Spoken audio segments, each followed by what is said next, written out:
സുലോനെ, അതെന്റെ വൈഫാണല്ലോ. അപ്പുക്കുട്ടാ, എന്താടാ? മുട്ടണ്. നിനക്ക് മുട്ടണമെങ്കിൽ നീ പോ, എനിക്ക് മുട്ടണില്ല. എടാ അതല്ലേടാ, അപ്പത്തെ എഴുന്നേക്കും. എന്താടാ? ആരോ വാതിലിൽ മുട്ടണുണ്ട്. അത്രേ ഉള്ളോ? ദാ വരുന്നു. Yes, come in.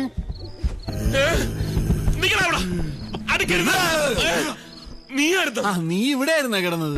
ഇവന് പേടിയാന്ന് പറഞ്ഞപ്പോ ഒരു ധൈര്യത്തിന്. നീ എന്താ ഇവിടെ? ഞാനിവൻ ഒറ്റ കിടന്ന് പേടിക്കണ്ടല്ലോ എന്ന് കരുതി വന്നതാ. ഇനിയിപ്പോ ഞാനുണ്ടല്ലോ, നീ വയ്ക്കും. അത് വേണ്ട, ഇവന്റെ ഭാര്യ ജാനകി എന്നെ പ്രത്യേകം വിളിച്ച് പറഞ്ഞതാ ഇവനെ നോക്കിക്കൊള്ളുന്നു. അവള് നിന്നെ വിളിക്കാറുണ്ടാ? മിണ്ടാ, കിടക്കട അവിടെ. ഇടയ്ക്ക് എന്നെ വിളിക്കാറുണ്ട്, അതാ.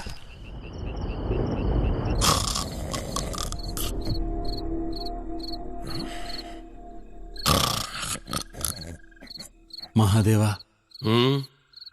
നീ ഉറങ്ങിയില്ല അല്ലേ? പകൽ ഉറങ്ങാതിരുന്നതുകൊണ്ട് ഉറക്കം വരുന്നില്ല. നീ ഉറങ്ങിയില്ലേ? ഞാൻ പകല് കുറേ ഉറങ്ങി. ഓഹോ. മഹാദേവ, സത്യത്തില് പ്രേതങ്ങളില്ല അല്ലേ?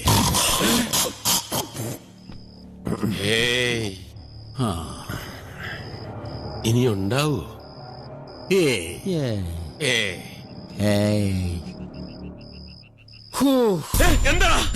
എന്താ ഒരു ശബ്ദം കേട്ട്? അത് ഞാനൊന്ന് ശ്വാസം വിട്ടതാ. പാതിരാത്രിക്ക് എന്താ പുല്ലേ ശ്വാസം വിടുന്നത്? Sorry, don't repeat this.